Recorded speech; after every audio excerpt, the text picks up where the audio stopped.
হেদায়েত দিয়ে আপনার চেয়ে বড় জায়গায় নিয়ে যেতে পারেন। যাকে আপনি বড় কাফের মনে করছেন, আল্লাহ পাক কাল তাকে হেদায়েত দিয়ে ইসলামের খেদমত করাতে পারেন। আবার আল্লাহ পাক আপনাকে, যিনি 5 ওয়াক্ত নামাজ পড়ছেন, রোজা রাখছেন, আপনাকে পথভ্রষ্ট করে দিয়ে জাহান্নামে নিতে পারেন। অতএব আত্ম অহংকারের কোনো সুযোগ নাই। তাসকিয়া দরকার। কদ আফলাহা মান যাক্কাহা ওয়া কদ খাবা মান দাসাহা। قد أفلح من تزكى وذكر اسم ربه فصلى بل تؤثرون الحياة الدنيا والآخرة خير وأبقى। তাসকিয়ার পরে কি করবেন? চেষ্টা করেন হালাল রিজিক অন্বেষণ করার। আল্লাহর ওয়াস্তে সুদ খায়েন না, আল্লাহর ওয়াস্তে ঘুষে যায় না, আল্লাহর ওয়াস্তে আল্লাহর দোহাই দিয়ে বলছি দুর্নীতি করেন না, আল্লাহর ওয়াস্তে মানুষের সম্পদ আত্মসাৎ করেন না। আল্লাহকে ভয় করেন, আল্লাহর ওয়াস্তে করেন, আল্লাহর ওয়াস্তে ছেড়ে দেন। হাত জোর করে রিকোয়েস্ট করছি, সুদ খায়েন না। নিজের মায়ের সাথে জেনার মতো অপরাধ, নিজের মায়ের সাথে জেনার মতো অপরাধ।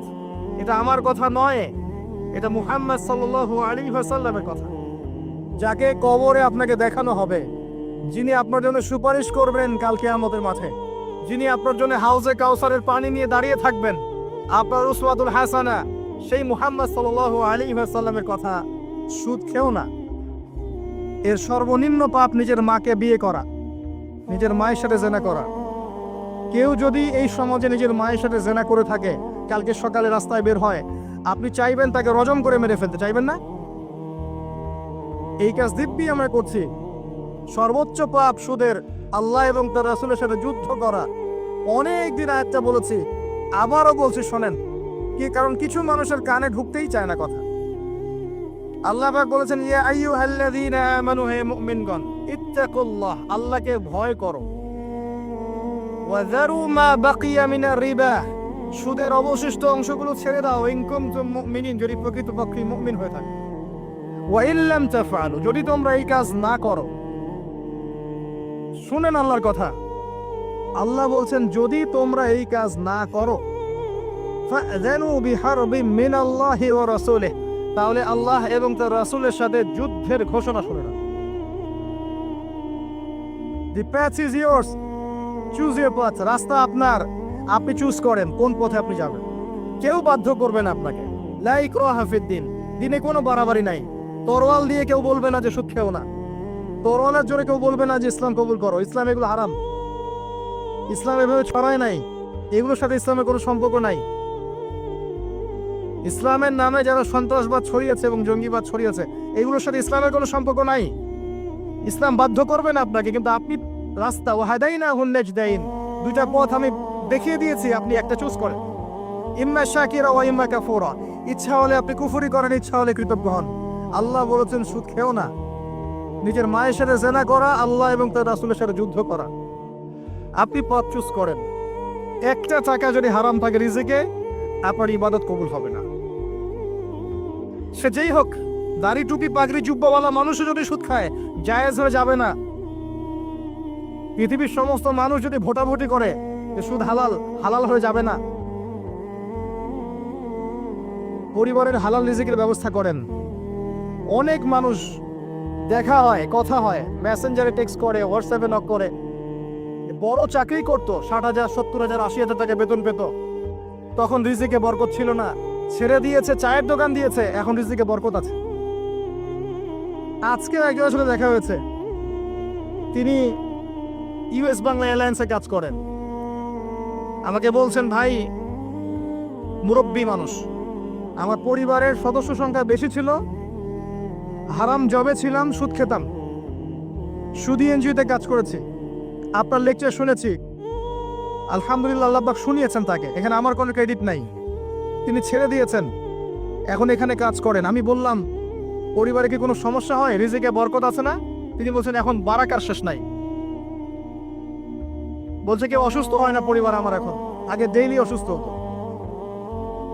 আমার টাকা চুরি চামারি হয় না, আগে আমার টাকা আত্মসাৎ হয়েছে। বরকত কি জিনিস আপনাকে বুঝাই, বরকত চোখে দেখা যায় না। আপনি হালাল রিজিকে থাকেন, দেখবেন আপনার পরিবারের মানুষ কম অসুস্থ হচ্ছে, খরচ কমে গেল, আপনার সম্পদ চুরি ডাকাতি হচ্ছে না, নিরাপদ আছে। আপনি অল্প রিজিক আল্লাহ রহমত বরকত ঢেলে দিলেন, অল্প খেয়ে আপনি তৃপ্ত। মেডিসিনের খরচ নাই, অসুস্থতার খরচ নাই, আজে বাজে কোনো খরচ নাই, কারণ আপনি হালাম খাচ্ছেন না। বরকত চোখে দেখা যায় না, এটা বুঝতে হয়। আবার দেখবেন মাসে কোটি টাকা আর্ন করছেন, এই যে বড় একটা ক্যান্সার, এই যে কিডনি ড্যামেজ, এই যে ব্লাড চেঞ্জ করতে হচ্ছে, একটা রোগ শেষ হচ্ছে আরেকটা শুরু হচ্ছে, বাবার অসুখ, মায়ের ক্ষয় দিবস সবই গায়েব। অদৃশ্য বিশ্বাসের নামই তো ইমান। তো বরকত রহমত কি দেখা যাবে? দেখা যাবে না। রূহ বা আত্মাকে দেখেছেন? আপনার শরীরে নাই। এইভাবেই আল্লাহ রহমত বরকতে বিশ্বাস করতে হবে। আল্লাহ পাক ইনশাআল্লাহ তাআলা আপনার হালাল অল্প রিজেকে বারাকা দিবেন ইনশাআল্লাহ। আল্লাহর ওয়াস্তে দুর্নীতি করেন না, আল্লাহর ওয়াস্তে করেন না।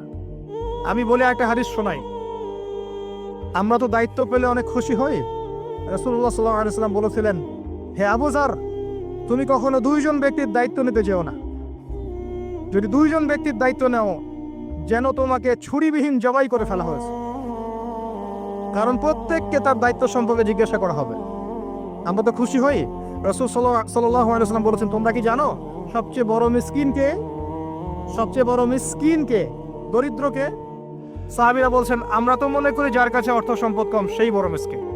আল্লাহ রাসূল বলছেন, ভুল। শোনো, সবচেয়ে বড় মিসকিন সেই ব্যক্তি যে ব্যক্তি পরকালে অনেক নেকি নিয়ে উঠবে। নামাজ, রোজা, হজ, যাকাত, ওমরা, হজের নেকি, বিশাল বিশাল নেকি। এরপরে সে দেখবে সামনে মানুষ দাঁড়িয়ে আছে, কারো গীবত করেছে, কাউকে তহমত দিয়েছে, কাউকে অপবাদ দিয়েছে, কারো টাকা চুরি করেছে, কাউকে অন্যায়ভাবে জুলুম করেছে, কাউকে পিটিয়েছে, কারো সম্পদ লুট করেছে ইত্যাদি। তখন আল্লাহ পাক বলবেন, শোধ করে দাও। কিভাবে শোধ করা হবে? ফেরেশতারা জিজ্ঞাসা করবেন। আল্লাহর পক্ষ থেকে হুকুম আসবে, এই ব্যক্তির নেকিগুলোকে ওদের আমল নামায় কনভার্ট করো। শেয়ার ইট পাস করে দাও। ওটা আরো বড় টেকনোলজি হবে ইনশাআল্লাহ তাআলা। বলার সাথে সাথেই আপনার নেকি আমার নেকি দেখা যাবে চলে গেছে, নাউজুবিল্লাহ। এবার সব নেকি শেষ। এবার কি হবে? অর্ডার আসবে, তাদের গুনাহগুলোকে এই ব্যক্তির আমল নামে চাপিয়ে দাও, চাপিয়ে দেওয়া হবে। এরপর আল্লাহ পাক বলবেন, ইকরা কিতাবাক, পড়ো তোমার কিতাব। ওয়া কাফা বিনাফসিকা আল-ইয়াওমা আলাইকা হাসিবা, আজকে তুমি তোমার হিসাব নেওয়ার জন্য যথেষ্ট।